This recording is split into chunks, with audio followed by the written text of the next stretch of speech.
that actually is such a powerful thing.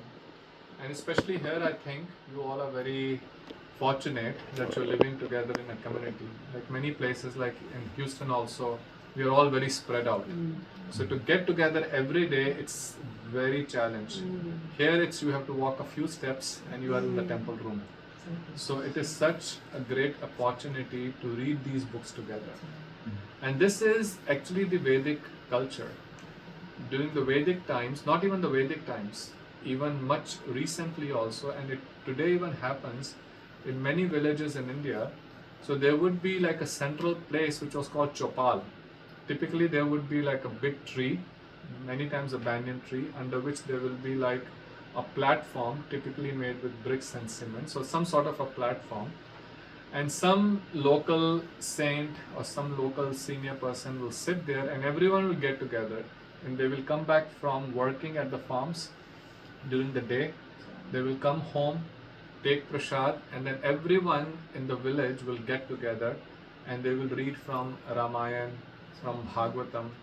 And as we were growing also, we saw every single day our parents and especially the grandmothers, we were little kids, every single day this was a routine, getting together in the evening, because those days there was no televisions, nothing, so no distractions. So mostly people the evening will get together and read. And all our acharyas have said, your morning and evening, it should be like a sandwich. Morning program and an evening program. Morning chanting, arti, katha, and similar in the evening. During the day, you do whatever you have to take care for your work, for your business, family.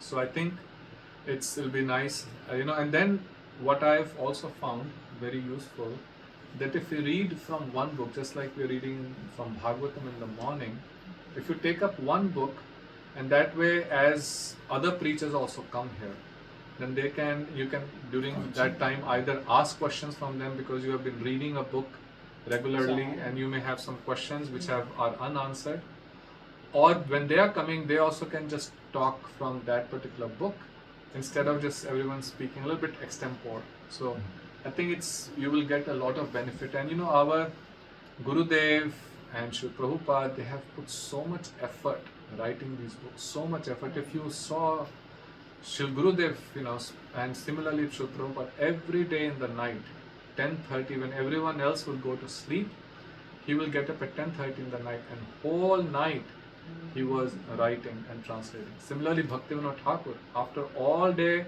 of his work, in the night, he will get up and all night he was writing. And similarly, Gurudev, so many hours every single day. So I think reading, they have put their heart and soul in these books. So reading them, even if just like they have these book clubs, right? They get together and they read. So morning Bhagavatam and evening you can take up one book, and even if 2, 3, how many devotees, doesn't matter, right? But I think there'll be so much benefit.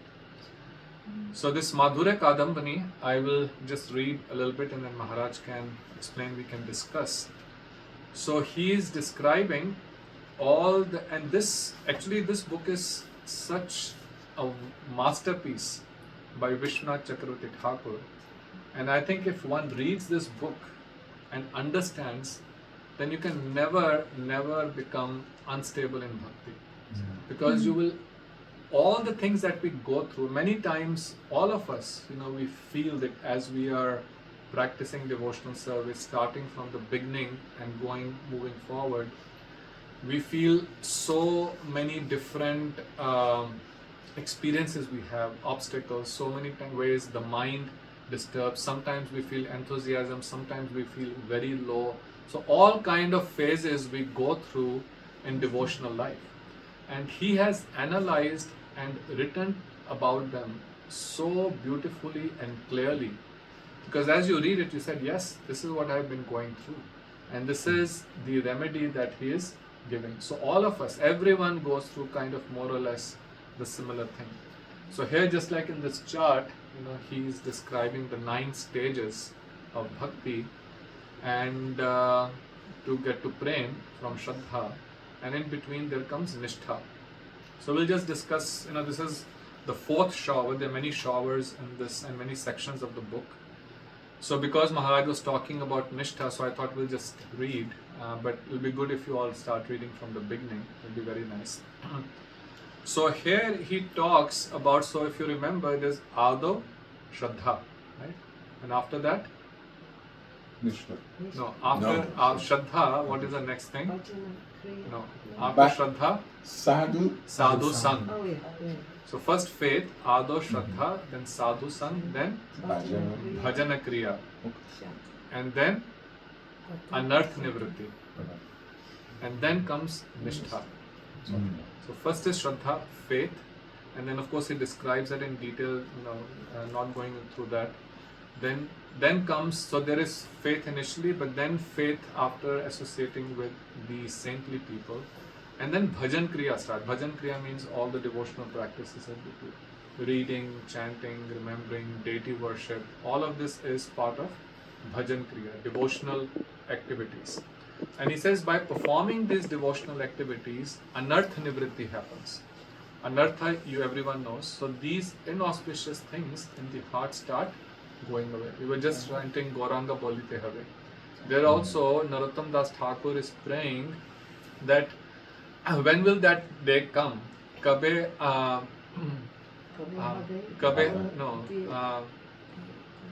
from my heart, all the impurities will go away, and when will I be able to see Vrindavan? So he's chanting like that. Shuddha habe man, kabe hama herabo Shri Vrindavan. When will my heart become pure? So that is the process of Anarth Nivritti, the removal of all these anarthas, and then comes Nishtha. So here at the beginning of this chapter, he says that when he was describing about Bhajan Kriya, in their Bhajan Kriya he described two types of bhajan. One is called Anishtita and one is called Nishtita. One is unsteady bhajan and one is steady bhajan. So he described the unsteady bhajan in great detail, but after that he jumped to Anarth Nivritti. He never described the steady bhajan kriya. So here he discusses why I did not describe it. He says because going from the unsteady state to the steady state, you first have to become free from all the anarthas, because these are the impediments that are creating the unsteadiness in our devotional practice. And so many different kinds of unsteadiness he describes. And then he gives evidence from Srimad Bhagavatam. So this verse that we chant every day in the morning, Nashtaprayashva Bhadreshu, before that there is one verse called Shinvatam Swakatha Krishna Punya Shavan Kirtana Hridayastha Abhadrani Vidhanoti Hi Suhrit Satam. That by hearing the pastimes of the Lord, Nam Rupa Guna Leela, Shinvata Swakatha Krishna Punya Shavan Kirtana, one who is glorified with all these beautiful hymns and with glorious ways. So he says, by hearing that, Shinvatam Swakatha Krishna Punya Shavan Kritana Hridayastha Hi Abhadrani. So whatever is the abhadra, inauspiciousness in the heart, it goes away. So he's saying at that point you are still in the unsteady state, because even though you are chanting and you are remembering, doing deity worship, but still there's lot of unsteadiness. There is lots of ups and downs, and he describes that in that particular chapter, Utsahamai, Ghantarala, Vyud Vikalpa. So sometimes lot of enthusiasm, sometimes we just don't want to even get out and do anything. Sometimes it is very condensed, sometimes it's very, very light. So he describes all of these things, unsteadiness. So he says, but after doing bhajan creation, Nashprayashu Abhadreshu, once everything is destroyed, all of these impediments, then he says Nishtha develops. But he says even that time there is still some impediments. So in this verse, when we read Nashta Prayashu Abhadreshu, so Nasht means get destroyed, and Abhadreshu means all the inauspicious things. And he uses the word Praya. So Praya in Sanskrit means almost. It means that they are not completely destroyed. They're almost destroyed. So actually Vishwanath Chakravarti Thakur he describes previously 5 different stages. So he describes, he says, Ek Desh Vartini. So that's first stage, where he describes, so let's say you have many anarthas, mind is unsteady, it is inattentive, we have some, certain type of greed, lust, all different kind of things are there. So he describes, and there's a beautiful chart here he gives. He says, first, only certain percentage of these will go away. Ek Deshvartani, that among all these anarthas, maybe 4 to 5% will go away at that beginning stage. The next stage is Bahudeshvartini, in which means that from all of them, quite a number, 60-70%, these impediments have gone. And then he says Praya.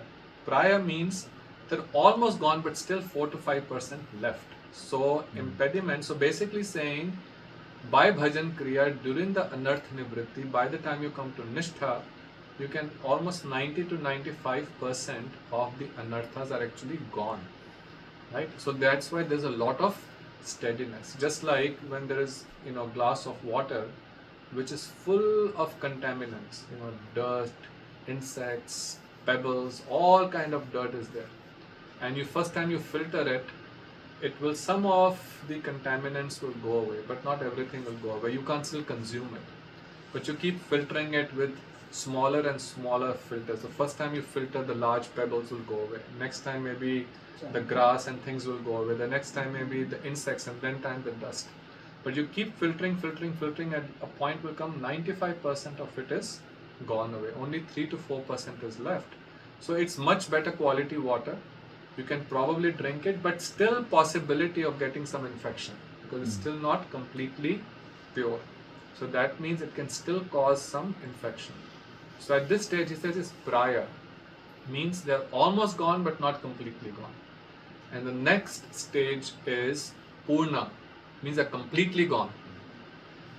But even though they're completely gone, they can re-manifest. Wow. They're completely gone, but they can manifest again. But it is a stage of atyantiki, which is the last stage that they're completely gone. But so the possibility of coming back is very less, but they can come back. So even at the stage of Maharaj Bharat, he was completely renounced, but still something was left, and then they still came back. And that's the reason, as we were discussing in the morning, so when we go from this stage of perfection, when it is Purna, and that's when we go to one of the manifest pastimes of Shri Krishna, that's when they're completely destroyed. So these, even the Rishichari gopis and Shrutichari gopis, they had some kashai. Kashai means, and he will describe it here also, there was still some contamination was left. So that's the time when Shri Krishna had the Vasanti Ras, that they were not able to go into that Ras Leela. They were not able to, those gopis who were not Nitya Siddhas, they were Sadhan Siddhas. They still had some contamination in their heart. They still had some attachment to their family members. So while they heard the flute, but they could not, because the doors did not open for them, they still felt, should we go, should not go. But then they were also having this intense desire to go. But in that intensity and in that mood of intense separation and constant meditation, slowly all those impediments washed away.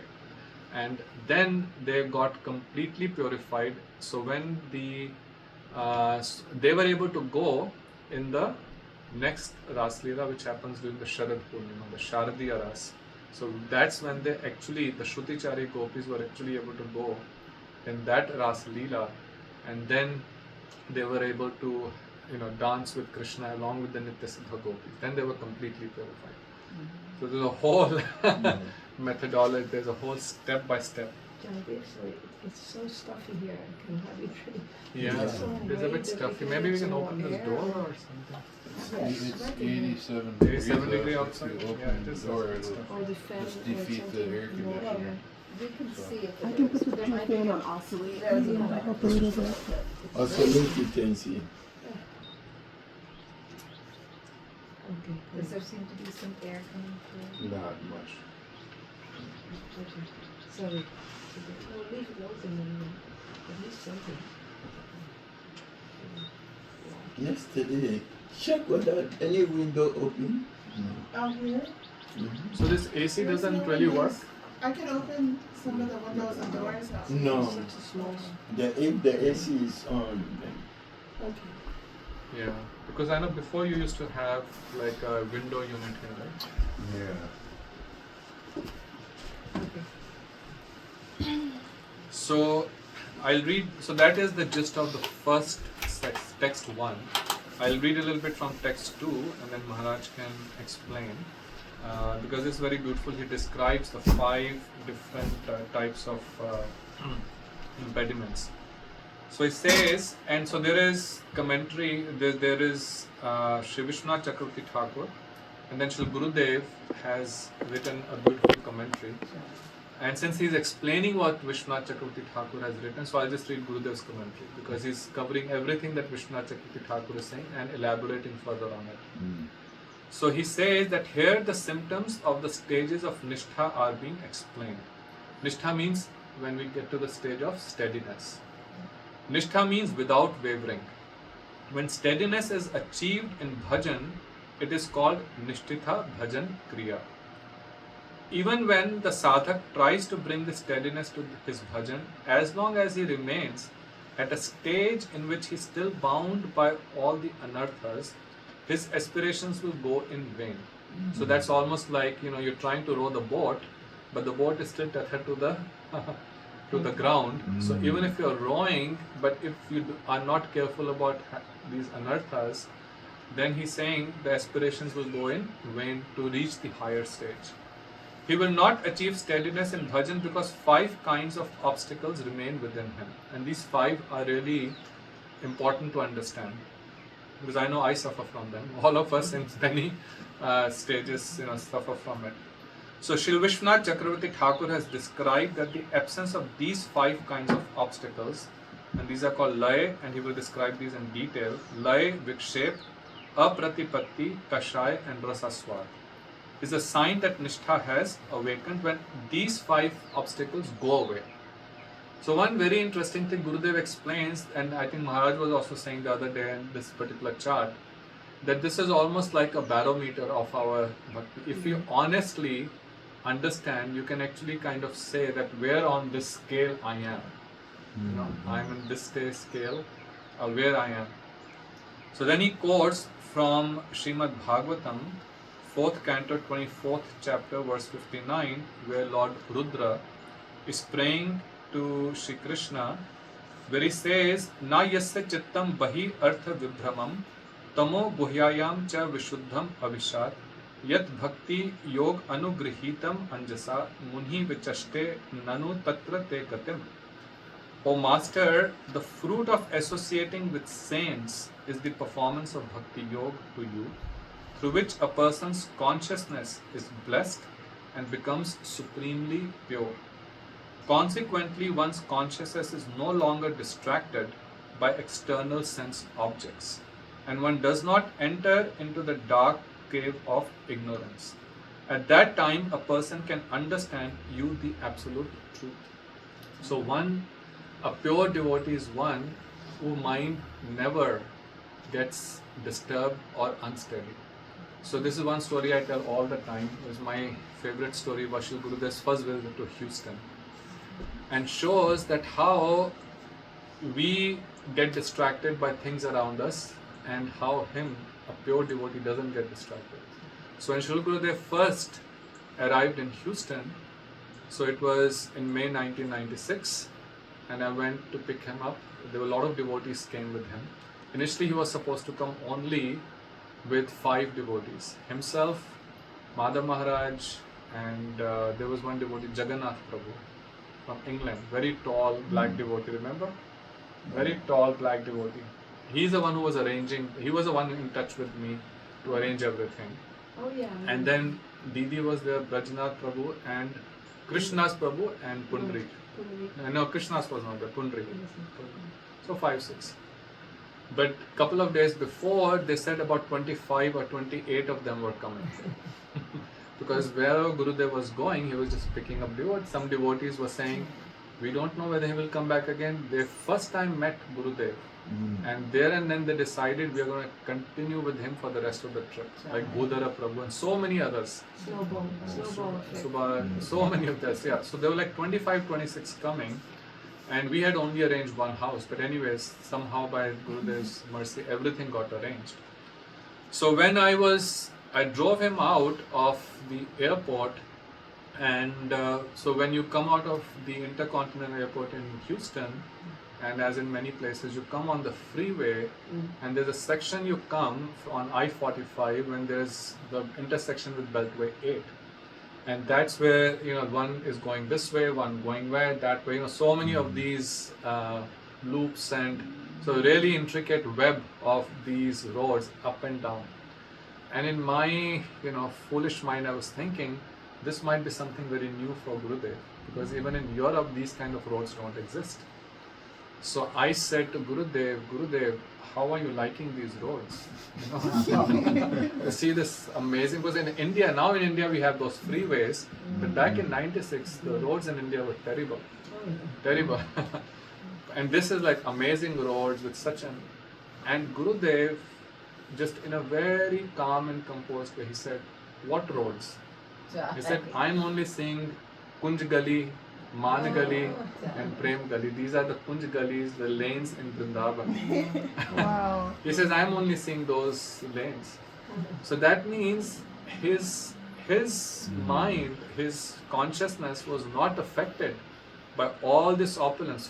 Typically anyone first time comes to America, because I've had relatives come, friends come, and they're like, wow. They've never seen something like this. And back in 90s coming from India, when we also first came, this was like heaven. And that's what people in India would call it that time. Of course, people who live here know it's not a heaven. But that's what people in India would, that's why everyone in the world wants to come to America. By hook or crook, they want to get here. But Gurudev said no. So that's what he's saying. His consciousness is so steady that he's never distracted by external sense objects. Nothing distracts them. And being with Gurudev, you could experience that he would never be distracted by any of these, amazing things. And just with that is just connected, but as another beautiful thing. Once Gurudev was at Ramchandra Prabhu's house in Delhi, and this is before Ramchandra Prabhu joined full time.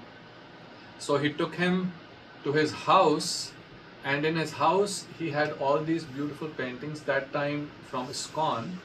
And again, the paintings in ISKCON, which Shamarani Didi that time and other painters were making, were very amazing. Because in India we had seen paintings which were local artists. They were nice, but they didn't have that kind of, there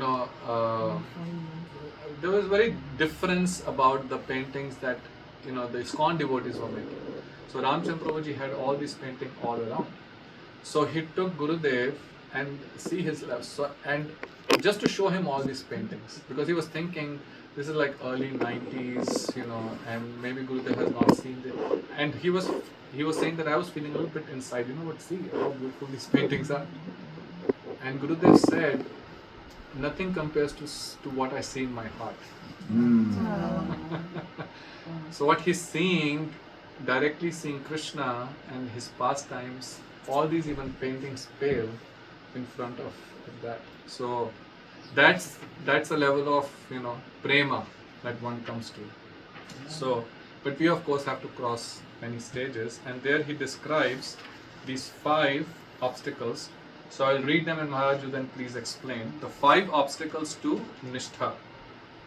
So the first one, it says, and we'll go one by one, and that way we can discuss, and we'll finish with these 5. They will be. They're described in Yeah, detail. So I'll read and then you explain a little bit more. So the first one is lay. Lay means increasing drowsiness that comes while hearing, chanting and remembering is known as lay. In other words, due to the obstacles of lay, drowsiness emerges more while hearing than while chanting, and even more while remembering than while hearing. So from here, when chanting, of course, we feel a little sleepy, but many times during the hearing, katha, you have, so Gurudev would say, oh, at that time, the queen of sleep, the way it comes and affects you. I've actually seen people in Katha who are actually snoring. They just go off to sleep so deep. But it was an interesting thing. One other, saintly person said, you know what? Because when you're hearing Katha, Krishna Katha, it is so relaxing. It just puts you to sleep. So, but he's saying, so from chanting to hearing, and then of course when you try to sit and remember with closed eyes or anyways, that time so much drowsiness. So he said that is the first thing, lay. Such sleepiness manifests from the mode of ignorance and deprives the sadhak of relishing the ras of bhajan. So the taste that is there in chanting, the taste that is in hearing and remembering, it deprives us of that taste because of the sleepiness. It prevents him from tasting the sweetness of the limbs of bhakti like Shravan and Kirtan. In fact, this obstacle arises because relish of the names, forms, qualities and pastimes of Bhagavan is absent. You want to say something about this? I don't have much to say. It's been actually explained there. I remember. I just give you personal experience, and this one is not really connected with, sleeping wise, hearing kata. I was driving Gurudev from one program, and I was on the highway. So I thought, oh, Gurudev, he's in the car, so I would just drive so slowly. Not slowly, just normal. And Guru said, why? Go fast. Yeah, you don't know how to drive? Go fast. Go fast. And I pushed it to 70. He said, go faster. The roads here are good. So, and I said, wow. So, But then Gopinath, he had a sports car because he loves cars, so he always got the best of best. And then he was driving Gurudev in Germany, and you can drive really fast. Really fast. You're on there, 180 or whatever, I don't know how fast the car can go. And there was a little hump in the road, so the car went so fast that it didn't touch the road. And Gurudev said, your car can fly?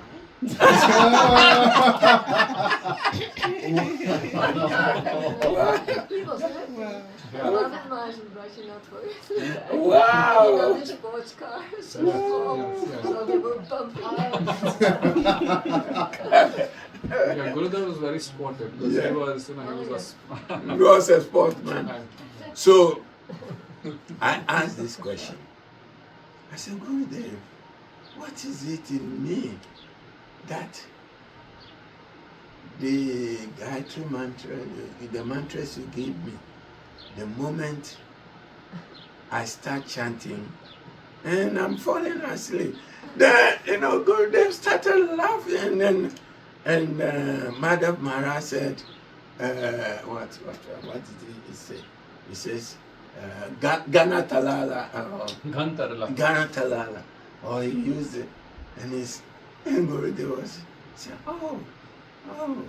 And then that means I was just opening myself to Gurudev to see why. Sometimes it's true, the moment you are chanting, you are off to another plane.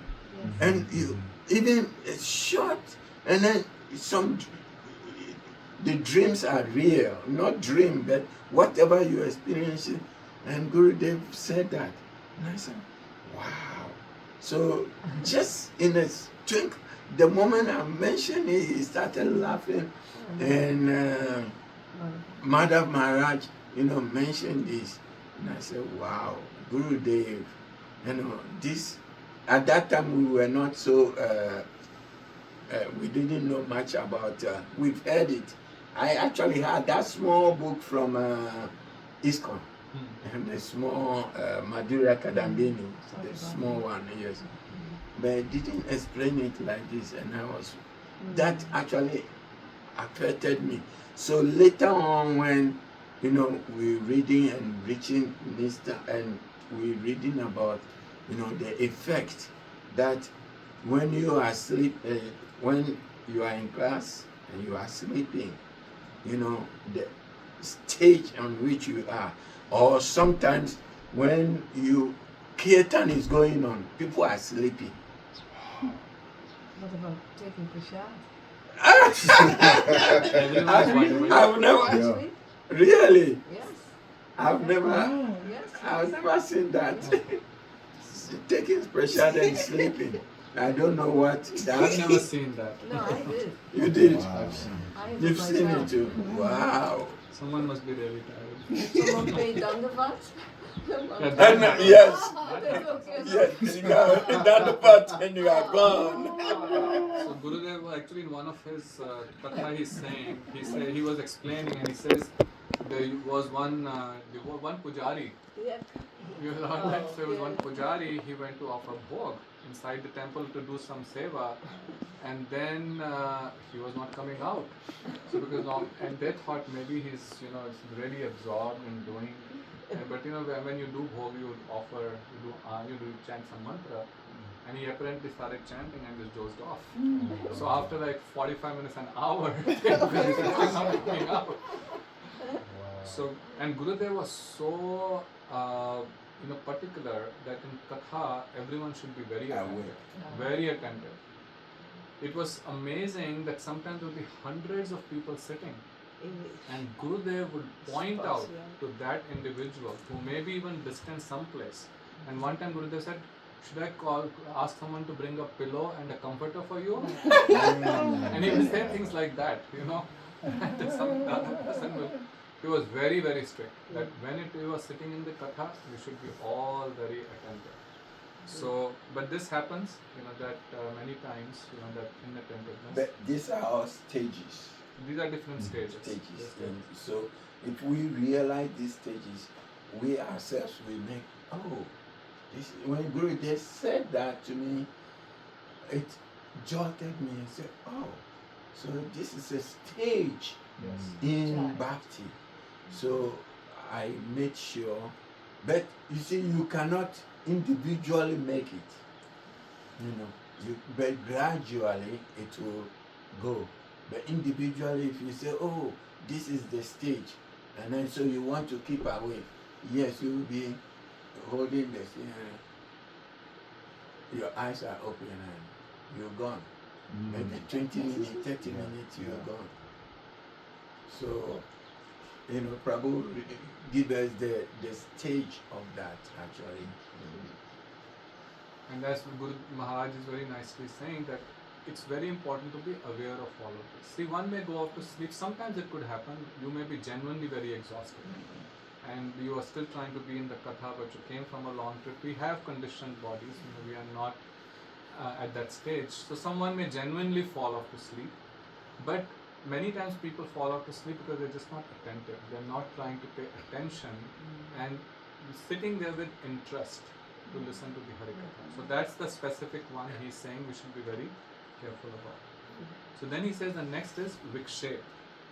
When he says Vikshep is when mundane, ordinary topics commingle with hearing, chanting, remembering and so on. It is called Vikshep. For example, the sadhak may hold his japamala in his hand and continue chanting his fixed number of rounds and at the same time engage in gossiping with others about all kinds of mundane things. And I think a lot of us are doing on that stage. All of us, I think I can say that, we do it all the time.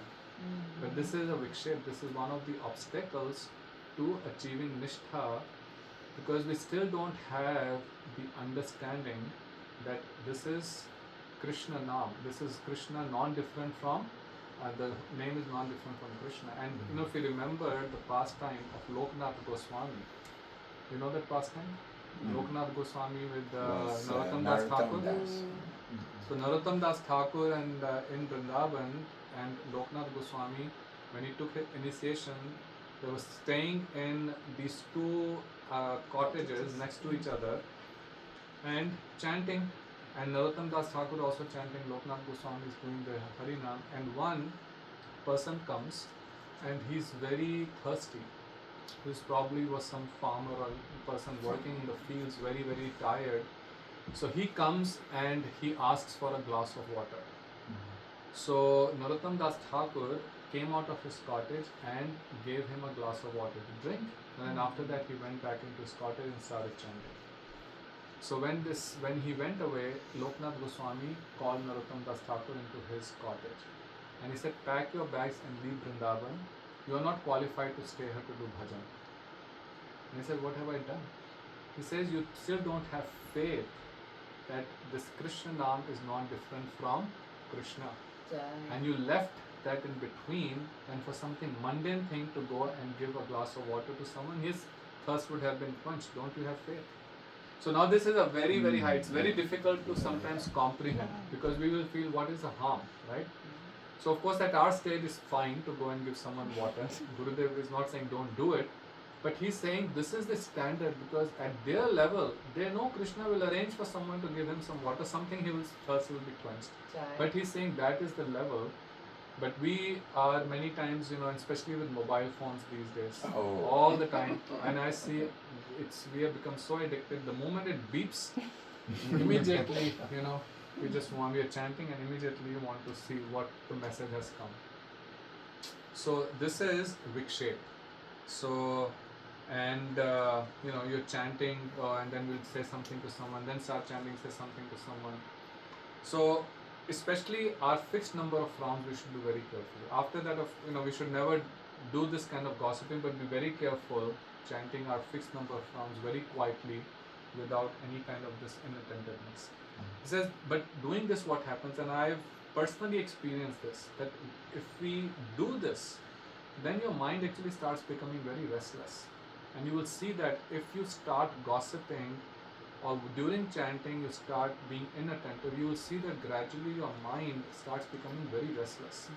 So that's why he's saying that if you are careful avoiding this, you will see that your mind actually will start calming down. You start resisting. No, you know what? This is my time of chanting.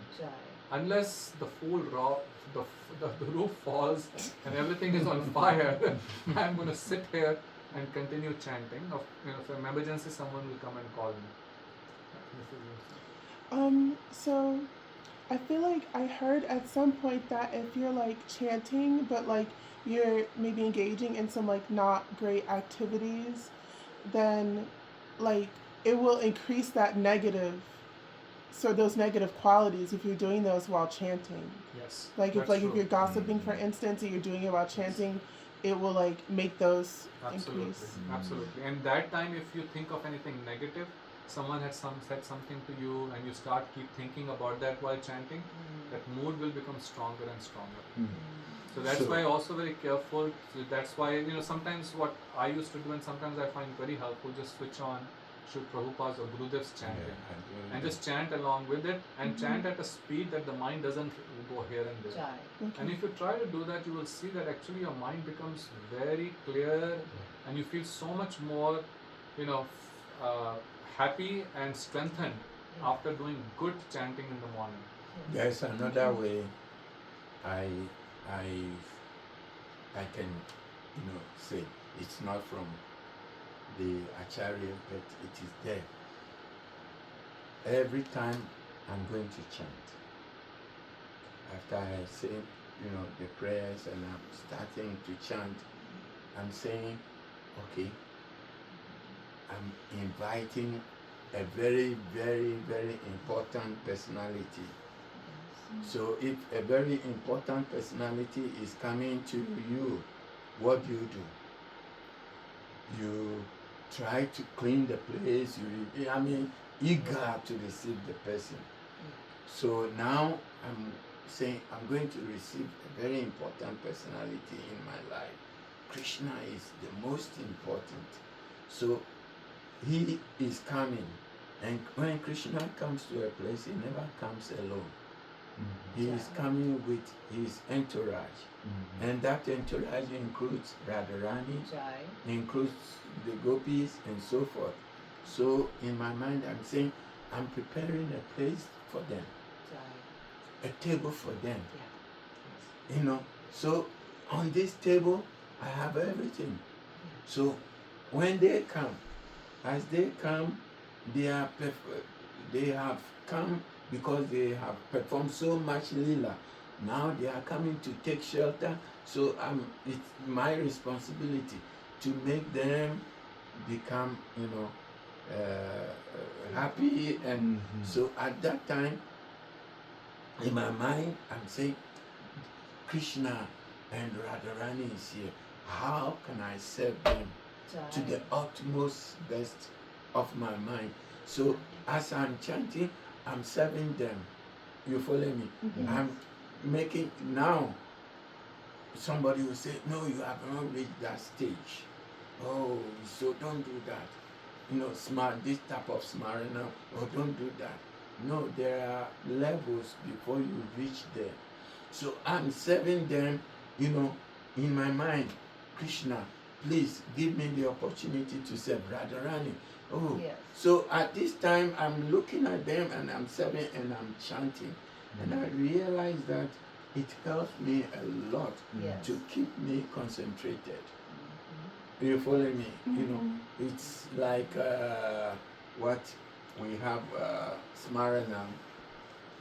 What is we have one picture. What do we call it? You remembering the Lord, but it's coming in only pictures, like individual pictures, until you reach the stage where it is flowing. Spontaneity, it's like a movie. It is flowing. But that stage, we have not reached. If you reach that stage, then you are in the higher echelon. But that picture aspect, where one time you see Krishna in this place and you are remembering Krishna. So even Gurudev has said, like yesterday there we chanted Radha Kripa Katasi. He said you can have those things best and you read them, then you chant. But most of the time also I feel some of us it is too high for us. But he is giving this to the senior devotees. But this is my take of it, that I asking Krishna, you have come. Now I'm cleansing my heart. I've made a temple, a place for you, a table. You are all sitting down with all your associates. Radharani is there. Everything she had prepared, and I'm giving it to them and serving them the water. They need water to drink. So at that time I'm doing that and I'm chanting. So I don't know if that, No, that's a very nice meditation. Yes, it It's is. very nice meditation. There's some way to engage the mind in positive things. So and that's one reason why we listen to Hari Katha. Because when you listen to Hari Katha, Krishna's pastimes, and remembering them during chanting, the mind will go away, run away, but again bring it back wherever you have stopped. And someone told me it really is very nice that chant. So first, before chanting, actually there are specific prayers that you can chant to Naam Prabhu, but at least say a prayer to Naam Prabhu, right? That please paying obeisances to Naam Prabhu, and then asking for his mercy before we start chanting, and then chant the first few rounds. Let's say if you're chanting 16 rounds, 4 rounds in the association of your Gurudev. I was just about to Yes. tell them. So, and that's where that personal association with Sri Guru, that is so powerful, because then you can remember that this is how he does. Like I can tell you, like when with Gurudev and saying I was in Ishba Gopal Krishna Goswami Maharaj, like so he in the morning does very elaborate worship. He has so many shaligrams, he has gone time very nicely every single day without fail. And I was telling you how he first goes to do Mangalarti on the main altar of the temple, then he comes and wherever he carries, this whole thing would travel with him. So he has so many shaligrams, he has Gaunita, he has Vrinda Devi, he has Prabhupada. Like they would make literally 42 small garlands every single day for his seva. And it was all done every single day. I was amazing. He would travel like, you can't even imagine how he would travel, how much, but every day without fail he will do this. So I was many times there sitting and observing, and it is a very nice meditation. And then similarly, then I will meditate on Gurudev. Like Gurudev in the morning, how we would go with him in his room, pay obeisances. It's such a beautiful, serene time. And then with Gurudev go for we would call it a parikrama, but his morning walk. So meditating with, all you're sitting with them, and many times you're sitting with them and chanting. So remembering those things, and then similarly, then remembering the pastimes of Mahaprabhu, and then Radha Krishna. So slowly training the mind, right? Yes. The mind will tend to go towards mundane things, but pulling from there, and then again saying, and you will actually start experiencing that how the mind will start becoming very steady. So he says, but if one keeps getting distracted and is not very careful about mind running to the mundane things and gossiping in the middle of the chanting, he says, the sadhaka's restless or distracted mind, totally immersed in mundane topics, is unable to touch the holy name. Since the sadhak's daily goal is merely the completion of his fixed number of rounds, he remains deprived of truly tasting the nectar of the holy name. As such, although the sadhak may sit in an assembly and listen to Bhagavad Katha from beginning to end, he will be ensnared by topics of mundane enjoyment. Due to this obstacle, the sadhak's mind cannot remember the transcendental form and pastimes of Bhagwan, and instead wanders here and there, clinging to various topics. Such wandering is a work of the mode of passion. Because sometimes it happens, you're sitting in the katha or even chanting, right? You're thinking of the war that is taking place, or something work that related you have to do, or someone in the family said something to you, or someone else did something. This is the nature of the mind. So it is actually said, so I sometimes do these seminars on mind control, stress management based on Bhagavad Gita. So this is one way to attract or bring new people to Krishna consciousness by I do sometimes in universities and different places. But so there's one statistics which is very interesting. So even medically, so we get what's the number? It's close to about 20,000 thoughts a day. So there's a certain number of thoughts that we get. Sometimes we are not even aware. But what they say, 9,000, or I don't remember exactly. I think maybe 9,000 thoughts. But 80% of them are negative. So the mind is structured that way that it tends to typically think more negative things. Right? So therefore, don't feel, if something is coming like in negative, that's the nature of the mind, because it's going to try to pull you away. Our job is to not focus on those negative things, because Krishna is all positive. Krishna's name, Krishna's beauty, his pastimes, his devotees, everything is positive energy. It's bliss. So he's saying that during the Hari Katha, we should be careful. So we'll go to the next one. Apratipatti, that's the third one. Apratipatti.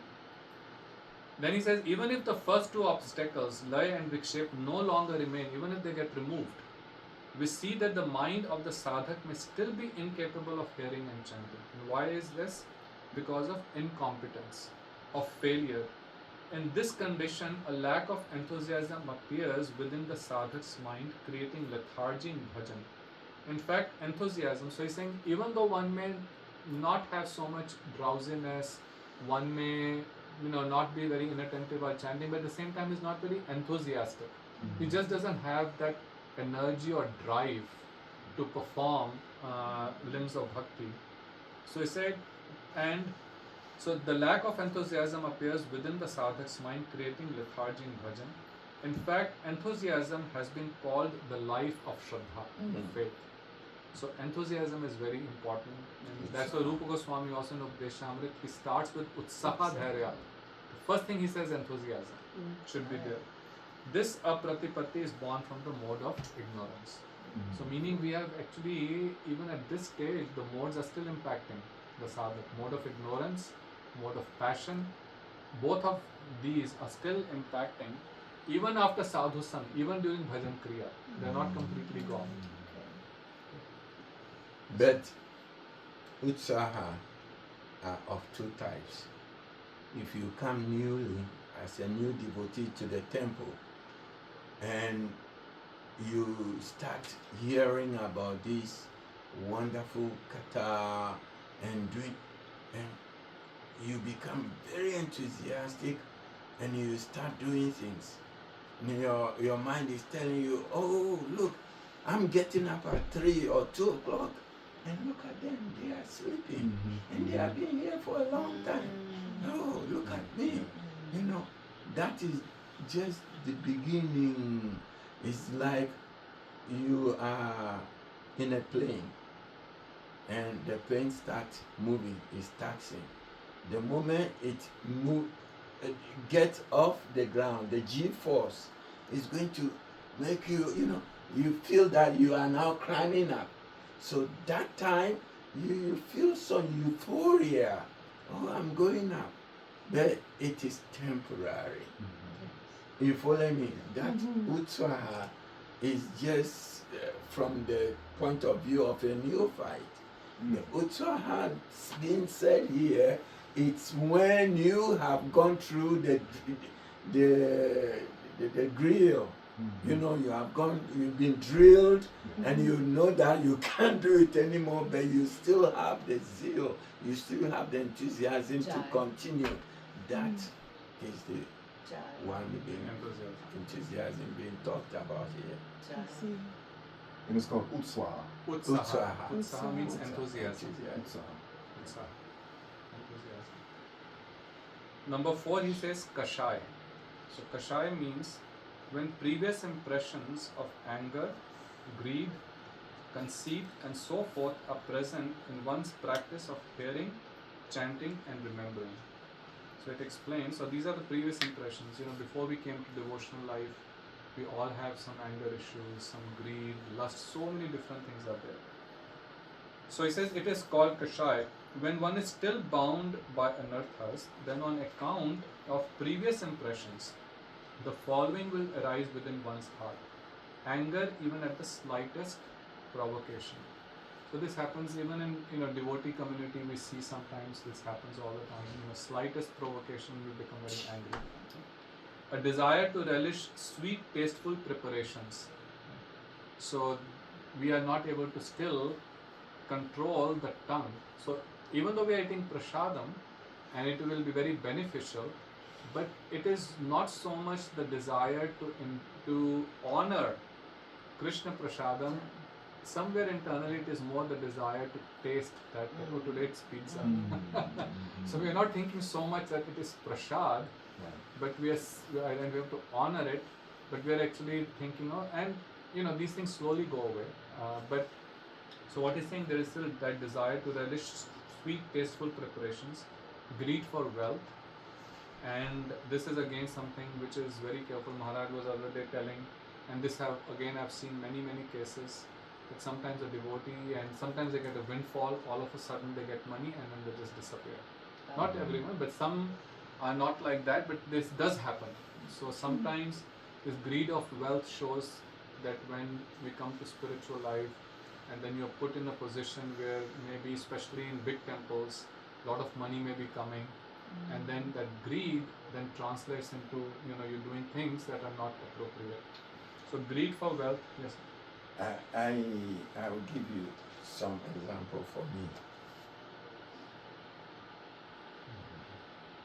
Interesting. When I got married and everything, I was not prepared as a devotee, because I was a devotee from the age and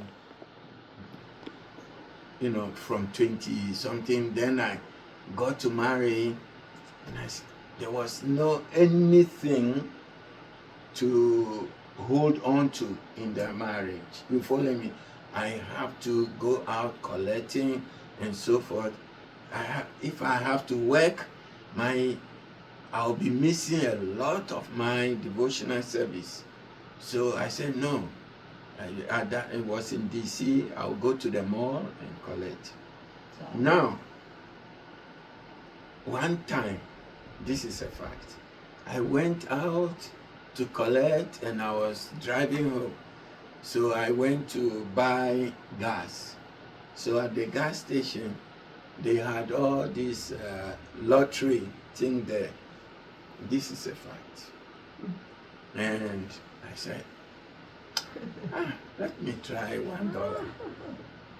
So I used the dollar and I bought the thing. And because I was not really into it, I threw this thing somewhere. Now, after a month, I saw in the newspaper, they said, oh, a lottery, somebody had won a lottery. Oh no. Yes, $29 million. This is a fact. In fact, So I said, where?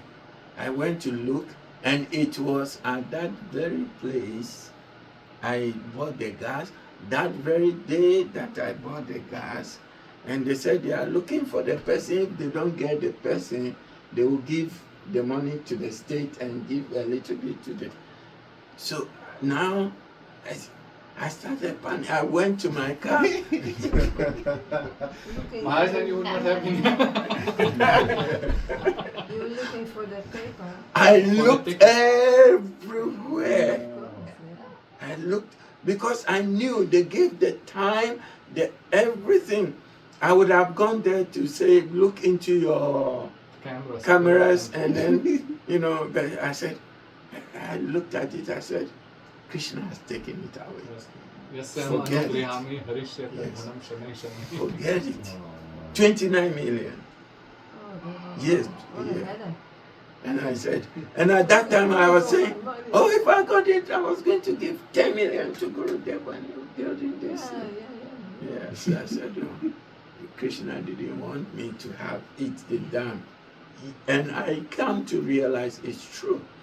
Because I'll be trying to manage that money, building trust and everything.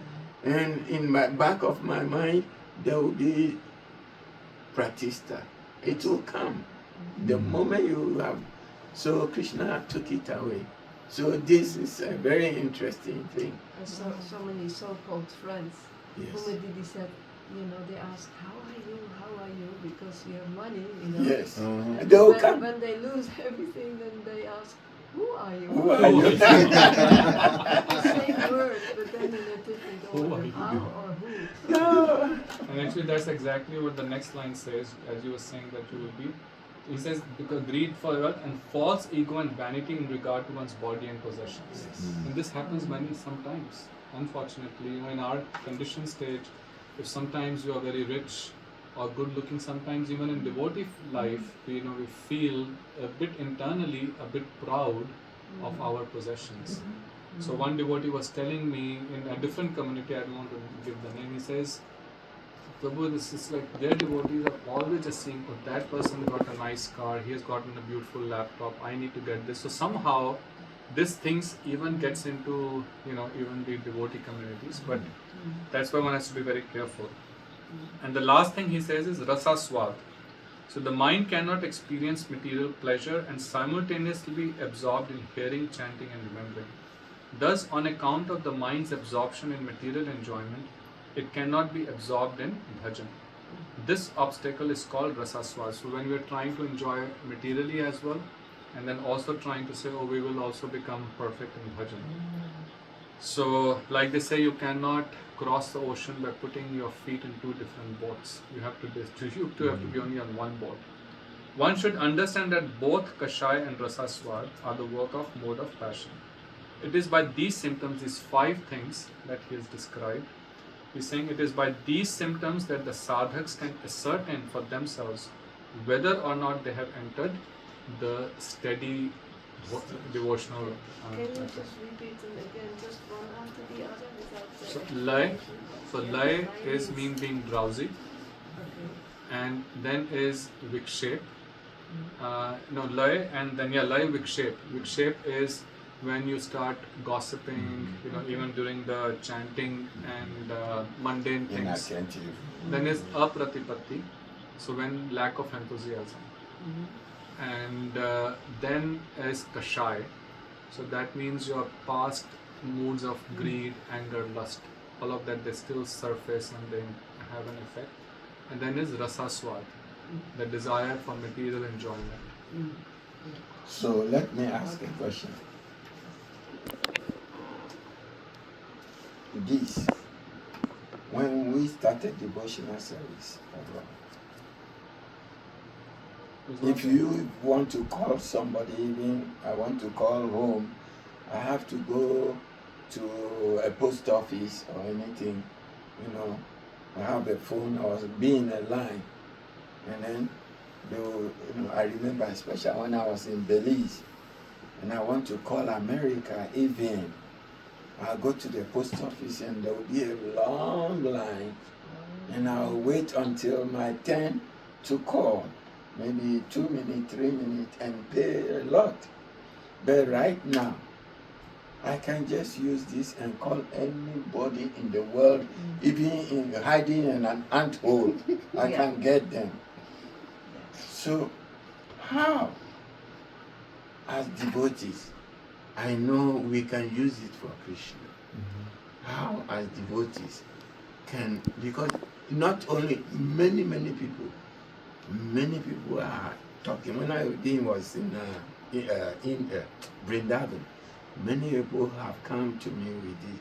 How do we get this, use it for Krishna's sake, and at the same time be detached from it? Yes. You can write a book on it. Yes. Write a book on it. How to Yes. be detached from your mobile phone and social media. Yes. Yes. Throw it into the It is a lake. problem. Just throw it in the lake. But I think that's again training for it. You have to just Train the mind. train the mind, especially during the chanting. Whatever happens, it beeps, nothing. I am not going to take a look at it. Put it My far dude- away. And I have Put it even far that away. even I know some people who are not even devotees, because this is causing issues not only just for those who are trying to be sincere devotionally, but even regular people, children and everyone. Got lot of impact of constantly trying to look at your phone. It is causing a lot of mental unsteadiness, behavioral issues. So now there are people I know, some of my friends, they're not devotees, but they would just keep the phone away at 6 p.m. and they would not look at it till next day at 8 in the morning, no matter what. If someone has, because if it's an emergency, someone can call. Because if someone calls, you will pick up the phone. But outside of which we used to use phones in the past, if someone calls, I will pick it up the phone. But there is nothing that urgent that I have to look at it. In the past, newspapers used to come in the morning. So if I don't look at the news or some breaking news, the world is not going to fall apart. But my mind will fall apart. So you have to tell your mind, and the people, and a lot of us are strictly following. After this time, no touching of the phone. And then that way you have 14 hours of detoxification. Just like, you have 14 hours of fasting from, similarly you just detox your mind from a certain time to Actually, certain. That's it one is thing. very, But very, if, very. if there is an emergency, you don't pick up. But No, you pick up the phone Yeah. when it rings. When it That's not a rings. problem. Oh, Yeah. when it rings. So when it Yeah. rings is you will pick it up. But Yeah. a lot of time people are on TikTok, Reels, messages, Facebook. So for example, I don't even use, I use WhatsApp only to listen to Gurudev's lecture. Yeah. Or someone sends a question related to a class I've given, but typically I don't really, because people keep adding you to their WhatsApp groups and other places. So, Yeah, that one I don't. and I don't go on, I go on Facebook, but just to again see Gurudev's, video and just posting something. Even I really don't go on Facebook unless something clicks and it says this person. Then I may check. Maybe Gokul has, and I don't even know what TikTok is. No, I never heard. I don't even Poison. know. Yes, that's the right word. It's I don't poison. know even what TikTok is. I see sometimes some to cut TikTok. I say, what is that? The other one, X. Every time I go trying to check on my messages, X will be there, and I say, how do I click it out? And I'll click. It's just a quick, But see, that's the reason people's attention spans are going down. Very little.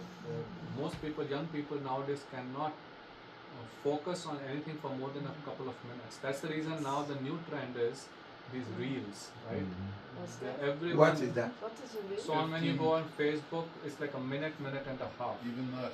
Even less, 15 15 seconds. seconds. Now they're making these short micro movies. I heard from someone, because people can't sit and even watch like a 20-minute, like they in the past they used to have long movies, short movies.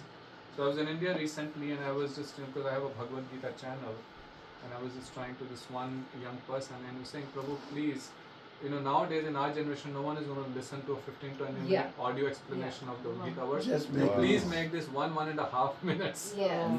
Reels on Instagram. Then you will be able to. I was just discussing with them, how do I get young people. They said you have to That make this is a one, very because he said nice. our attention span is only a few seconds. There's a minute and a half. But if you make them read and then it's very powerful, it can get to them. Yeah, it can get to Yes. them.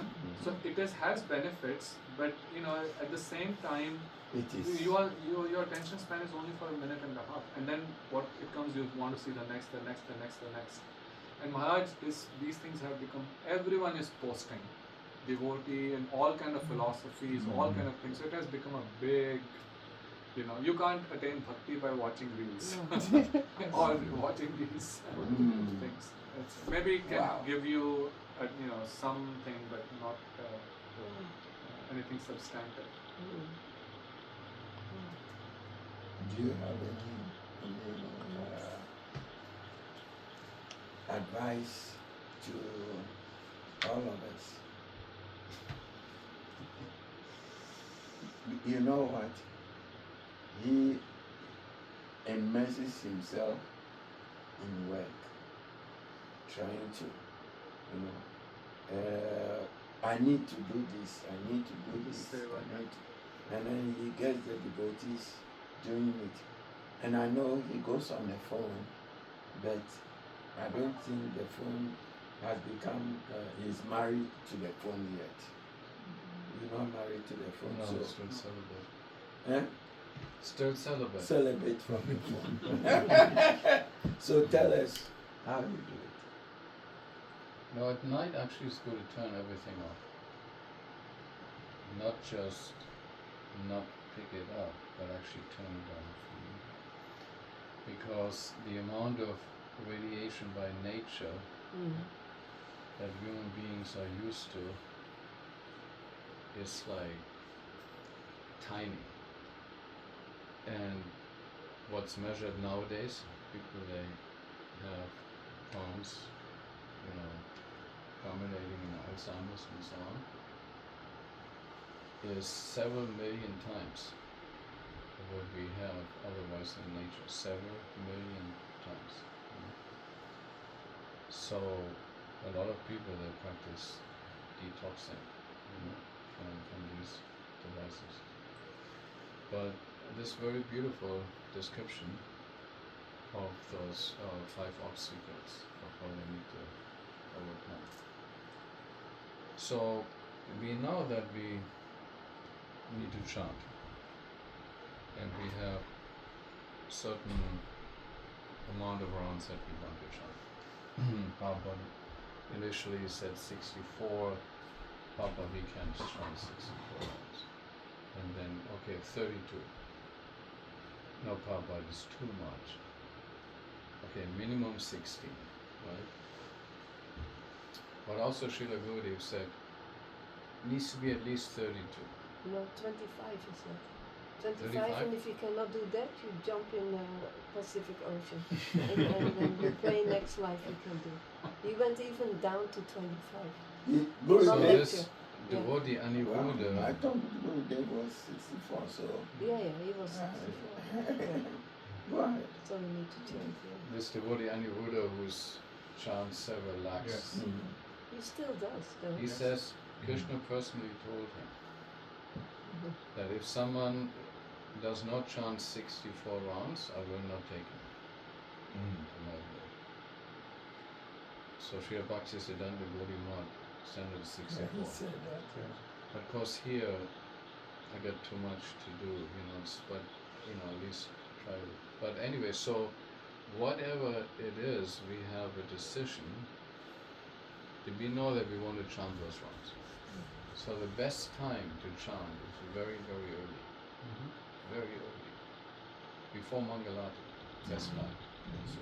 If we can get up somewhere after midnight, around 1, 2 o'clock, and chant, it is so potent. So important, everything stops. And then the mind, can start getting a hold of it. And Mukunda, who was here just recently, made a very interesting point. Because he is very philosophical and very Shastra. Every second sentence is He's the worst. it's like he's breathing shlokas, So he was saying, and supported by Shastra, the Maha Mantra has the potency to reveal one's Siddha Yes. Swarup. Yes. It is actually the Siddhi mantra. So this is the mantra that gives us the Swarup Siddhi. Because normally it's the pure devotee who gives the Siddha Swarup. It comes by his mercy, but the sadhana has to be done by the sadhaka.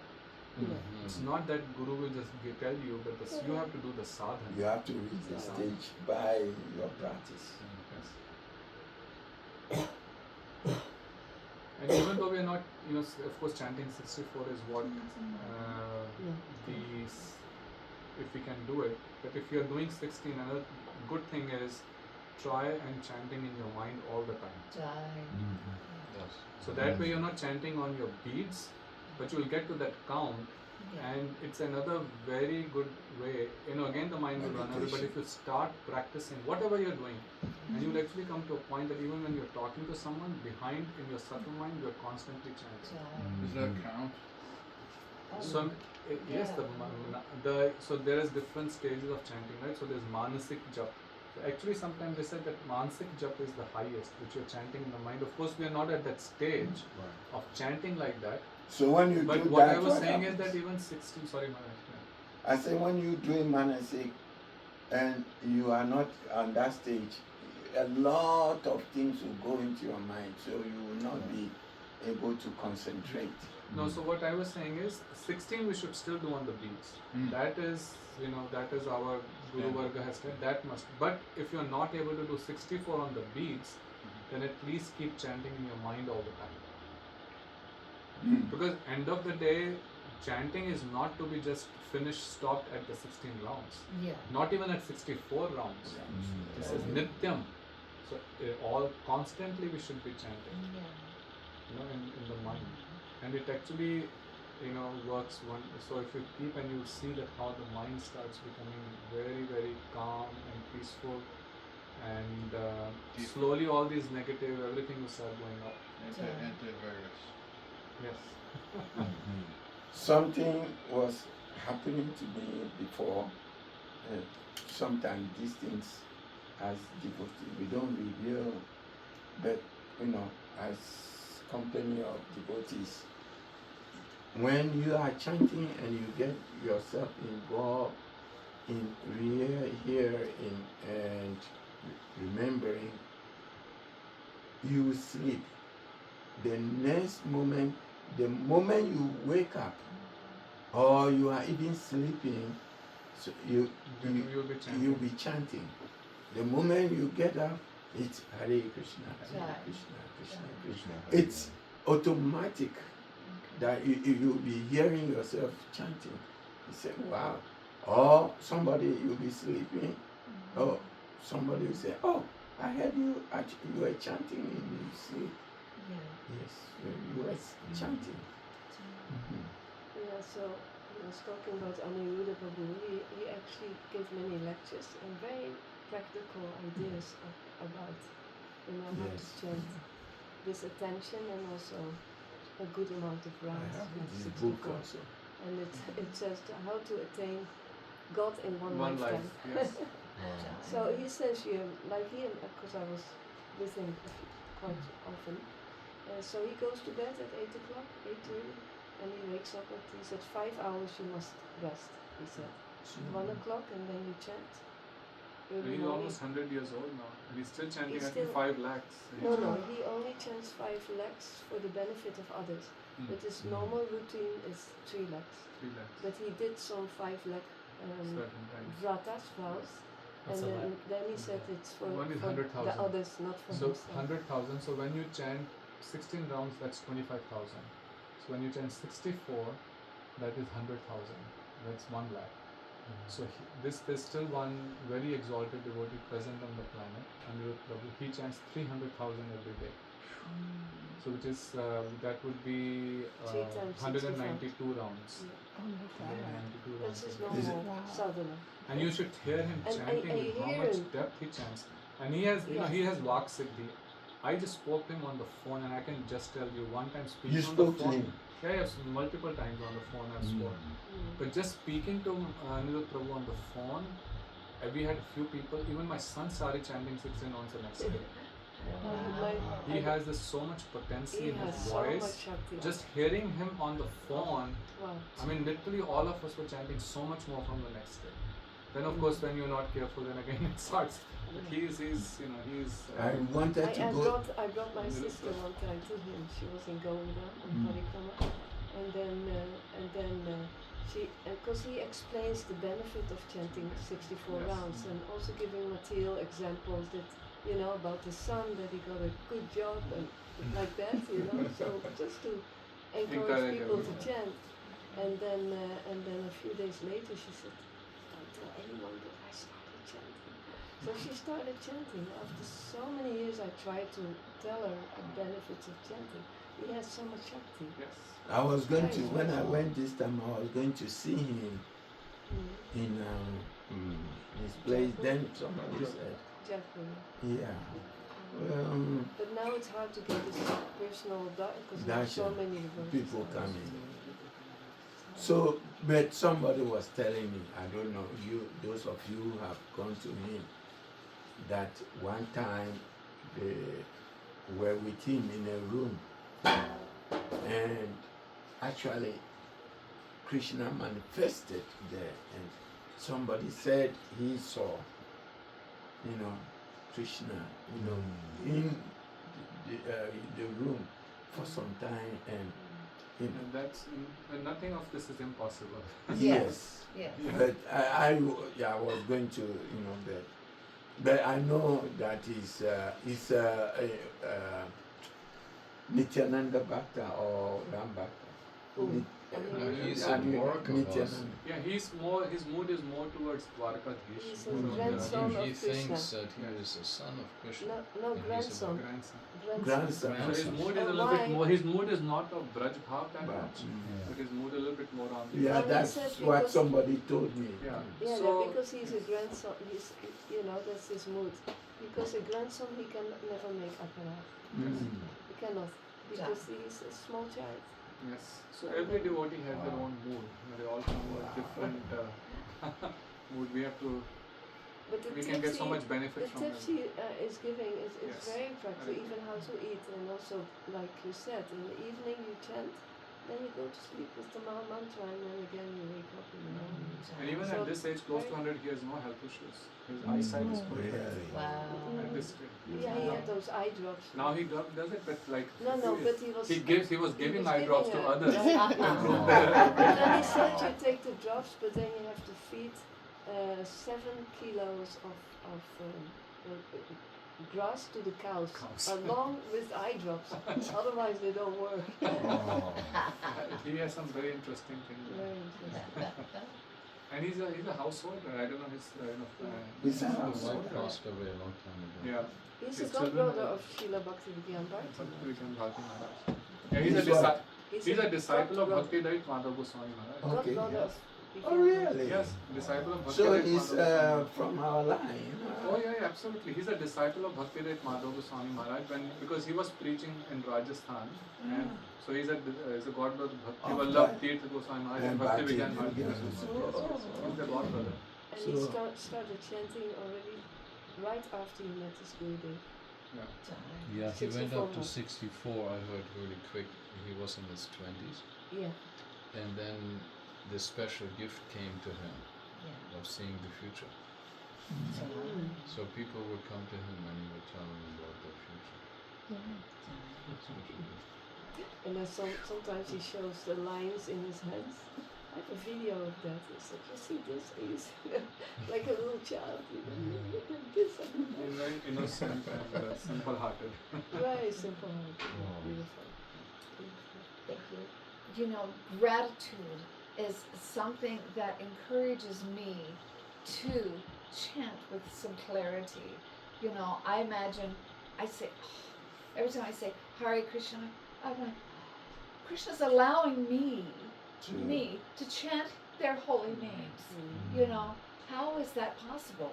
You know, that Krishna's allowing me to just to say, even one time, Hare Krishna, Hare Krishna. It's like, you know, when I could feel like, you know, that grateful, you know, that Krishna's allowing me to chant. You know, that really, really, really helps me to keep my mind on track and to go, oh, thank you, Krishna. You know, there's always the gratitude is very important. It's very sweet. For me. Very nice mood. Feeling of gratitude. Okay. Thank you everyone. God Hari Bol. Jai.